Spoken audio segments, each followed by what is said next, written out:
और इस तरह के हजारों लोग प्रोटेस्ट में जो इस तरह का काम करते हैं, अंदर प्रोटेस्ट में घुस के हिंदू मुस्लिम का मुद्दा फैलाते हैं, ताकि हिंदू मुस्लिम का रायता फैलाते हैं, ताकि ये प्रोटेस्ट जिस चीज के लिए हो रहा है उसको खत्म करके ये हिंदू मुस्लिम जो 12 साल से इस देश में हो रहा है उस चीज को सामने करके इस प्रोटेस्ट को खत्म कर दिया जाए। और इस सरकार के आंख में शर्म नाम की चीज नहीं है, क्योंकि सरकार के पास ना बीवी है ना बच्चा है, सिर्फ इसको कुर्सी चाहिए, सत्ता चाहिए।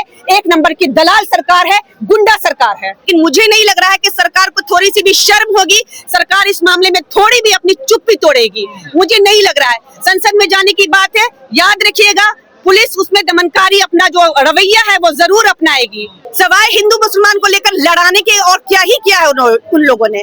लोग हैं अनभक्त बनेंगे, उसको वोट मिलेगा तो वो सारी जिंदगी कुर्सी पे मरते दम तक रहना चाह रही है। ये एक बहुत ही ज्यादा भ्रष्ट सरकार है, ये सारे बच्चों का भविष्य बर्बाद कर देगी। वो पढ़ना लिखने से इनको कोई मतलब नहीं और ये पढ़ने देना चाहती ही नहीं सरकार को। मैं एक माँ हूँ, मैं कभी नहीं चाहूंगी कि मैं अपने बच्चों को बड़ा कर रही हूँ और कल को वो सुसाइड कर ले। मेरे सामने मेरा बच्चे का साथ कुछ भी हो मैं नहीं देख सकती। जिन बच्चों ने सुसाइड करी है वो भी मेरे ही बच्चे हैं और आने वाले भी जो बनेंगे वो मेरे ही बच्चे बनेंगे। और मेरी सबसे यही अपील है कि ज्यादा से ज्यादा सब जने एकजुट हो के जंतर मंतर पे आए। जेन जी सब कुछ कर सकते हैं, आप लोग सब कुछ कर सकते हो, पूरी जनरेशन को चेंज कर सकते हो।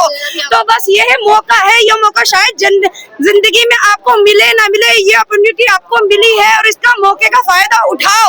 सब जंतर मंतर पे जरूर आओ। जब गांधी जी ने प्रोटेस्ट किया था उस टाइम तो हमारे पास वाईफाई, इंटरनेट, सोशल मीडिया कुछ भी नहीं था। आज हमारे पास हर चीज का हथियार है, हम कुछ भी कर सकते हैं। तो प्लीज जंतर मंतर पे आओ, अपने लिए आओ, अपने बच्चों के लिए आओ, अपने भाई के लिए। कुछ भी नहीं करने देंगे। सब कुछ होगा जब हम जनरेशन पूरी एक हो जाएगी, जब हम पूरी जनरेशन मिल जाएगी ना, पूरी दुनिया मिल जाएगी, बहुत कुछ हो सकता है। आप उसकी टेंशन, बस आप सब एकजुट हो जाइए, बाकी करवाने वाला तो वो है। ये एक लोकतंत्र का सीधे सीधे हत्या किया जा रहा है। एक नागरिक जो हमारे देश के लिए इतने इम्पोर्टेंट रखते हैं, और हमारे प्रधानमंत्री जी एक लफ्ज बोलने के लिए तैयार नहीं। 1 महीना होने को आया, अगर उनको कुछ हो जाता है तो उनकी जिम्मेदारी कौन लेगा? हमें बस यही लगता है कि वो दौर खत्म हो चुका। जब इंदिरा गांधी का दौर हुआ करता था कि अगर अनशन पे कोई बैठे हैं तो लोग उनको जूस पिला के अनशन तोड़ा करते थे और उनकी बात मानी जाती थी। एक वो दौर था, एक ये दौर है। वो परंपरा तो खत्म हो गई ना। ये जालिम सरकार, ये भ्रष्टाचारी सरकार, उन्हें नजर नहीं आ रहा है किस बात के लिए कोई हक की आवाज उठाया। बच्चों की नीट पेपर, जो बच्चों का मुस्तकबिल उसको बर्बाद किया जा रहा है, उसके लिए उन्होंने अनशन पे गए थे। कोई बेला वजह का कोई मांग नहीं थी, वो हक की बात थी, सच्चाई की मांग थी, बच्चों के भविष्य के लिए थे। लेकिन मैम उस समय की परंपरा कुछ और थी, अब परंपरा कुछ और है। अब परंपरा क्यों कुछ और है? क्योंकि ये एक भ्रष्ट सरकार है, इसलिए कुछ और है। वो सरकार, इनके अंदर इंसानियत थी, हमदर्दी थी। वो अपने देश के प्रति, अपने देश के नागरिक के प्रति हमदर्दी रखते थे। वो समझते थे कि हाँ, ये जो मांग कर रहे हैं वो हक की मांग है। इनको बस पैसा चाहिए, सत्ता चाहिए, कुर्सी चाहिए, बाकी देश की जनता मर जाए, बाहर में जाए, उनको कोई मतलब नहीं है। जिस तरह से मंच पे चढ़ते हैं, कैसे देखती, क्या ये सही था? कोई भी सभ्य नागरिक इसको कहीं से सही नहीं बोलेगा। ये सरासर गलत है। मैं बार बार कहूंगी कि ये लोकतंत्र की हत्या है। लोग कह रहे हैं सोनम वांगचुक को हिरासत में नहीं लिए, उनका कितने भी किए। तो जाहिर सी बात है, जब आप सफेद पोश में आते हैं, चुपके से आके आप घसीट के लेके जाते हैं, तो ये किडनैपिंग तो हुई। अगर आप सच्चे होते, अगर आप सही होते, तो आप ऐलानिया करके आते कि हाँ, उनकी तबीयत बहुत ज्यादा बिगड़ चुकी है, इसके वजह उनकी स्वास्थ्य की चिंता को लेकर हम लेके जा रहे हैं।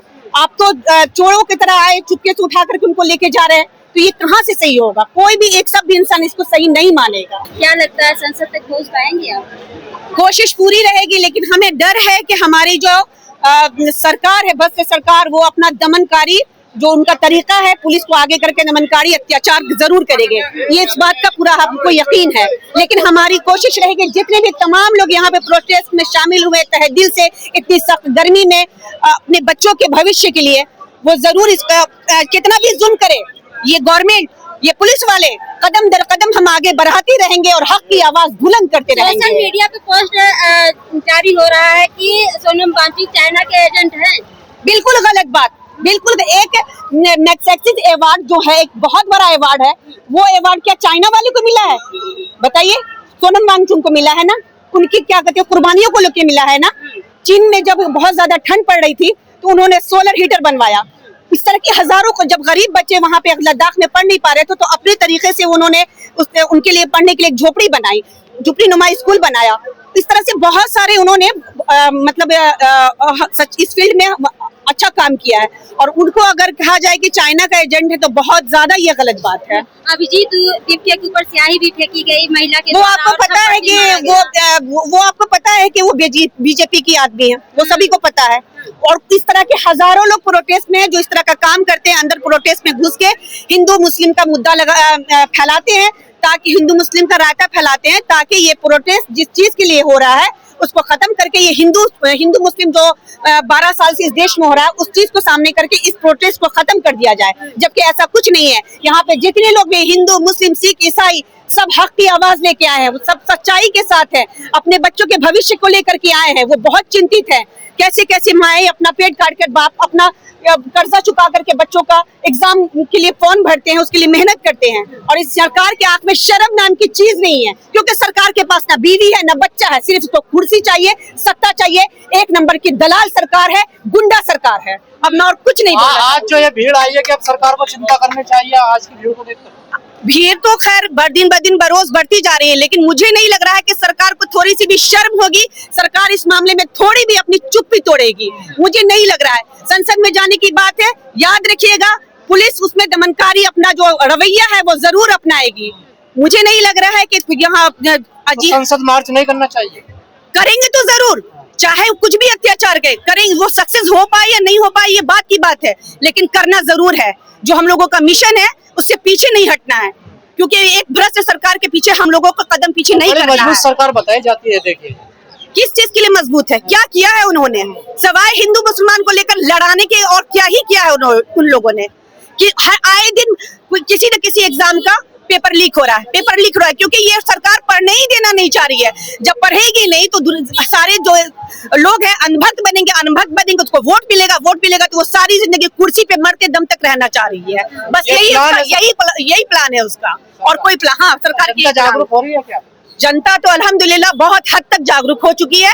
और जो लोग बीजेपी के कट्टर सपोर्टर थे, मैं कई बार न्यूज में भी देखती हूँ, बहुत सारे रील्स देखे हैं, उसमें भी वो अब अपना नजरिया बदल लिए हैं। एक लड़की यहाँ पे आई थी, वो अपने माँ बाप के डर से मास्क लगा के आई थी।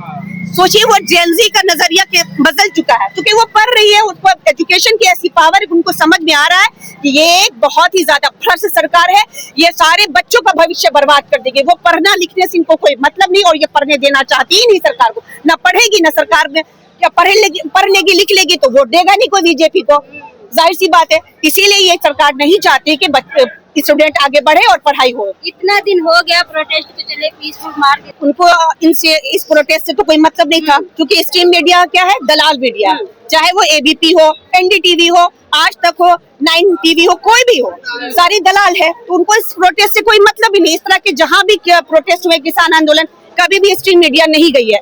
अब जब सोनम वांगचुक को उठा के ले जाया गया है, तब उनको लग रहा है कि भाई कुछ शगुफा मिला है, उसमें कुछ बढ़ा चढ़ा करके कुछ बात बोल करके हम लाइमलाइट रहे और मुझे उससे व्यूज भी आएगा, बस यही एक कारण है, बाकी कुछ ऐसा कुछ भी कारण नहीं है। बिल्कुल, ये आपने बिल्कुल सही कहा। पहली बार इतनी भीड़ आई है, क्योंकि ऐसा कोई भी वहाँ पे, मतलब वो 16 दिन से भूख हड़ताल पे थे, उसके बावजूद उनसे कोई भी नेता या कोई भी मिलने नहीं आया। बताओ आप, ऐसा कहीं पे भी होता है?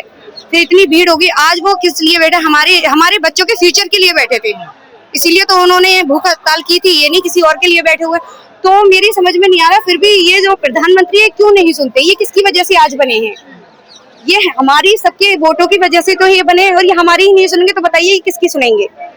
आप बता सकते हो 16 दिन में एक भी नेता बीजेपी का कोई भी उनसे मिलने के लिए आया? क्या वजह, क्यों नहीं आए? क्यों नहीं आए ये तो आप भी जानती हो क्यों नहीं आए, क्योंकि उन्हें वो चाहते ही नहीं है कि एजुकेशन बढ़े, लोगों को जॉब मिले। जो भी जॉब से ये जो जितने भी हैं हमारे जेएनजी, ये किस लिए परेशान है? आज सिर्फ जॉब की वजह से परेशान है। इतनी पढ़ी लिखी जनरेशन होने के बाद भी जॉब नहीं है। आप बताइए, एग्जाम आने से पहले उनके पेपर लीक हो जाते हैं, नीट के पेपर लीक हो जाते हैं। बताइए, ये बीएड करे हुए हैं, आप देख सकते हैं बीएड करे हुए, अभी तक इनके पास जॉब नहीं है। जिस दिन इनका नीट का पेपर था उसी दिन ये रास्ते में थे और वहां से खबर आ गई कि पेपर लीक हो गया। तो फिर फ्यूचर गया ना।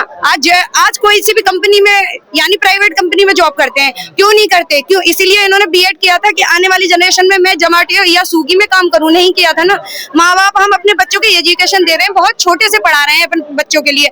हम भूखे रहते हैं मगर उनकी एजुकेशन में, उनकी पढ़ाई में हम पैसा लगाते हैं। किस लिए लगाते हैं? कि आने वाली जनरेशन में हमारा बच्चा सुसाइड कर ले, हमारे बच्चे का एग्जाम लीक हो जाए, हमारा बच्चा अपने आप को खत्म कर ले। इसलिए हम छोटे से उसको इतना बड़ा कर रहे हैं। हम चाहते हैं कि हमारे मुद्दों पे चुनाव कहाँ होता है? नेताओं को पता ही नहीं है ये मुद्दे भी हैं देश में। देखिए चुनाव तो सिर्फ एक ही चीज पे हो रहा है, आप भी जानते हैं।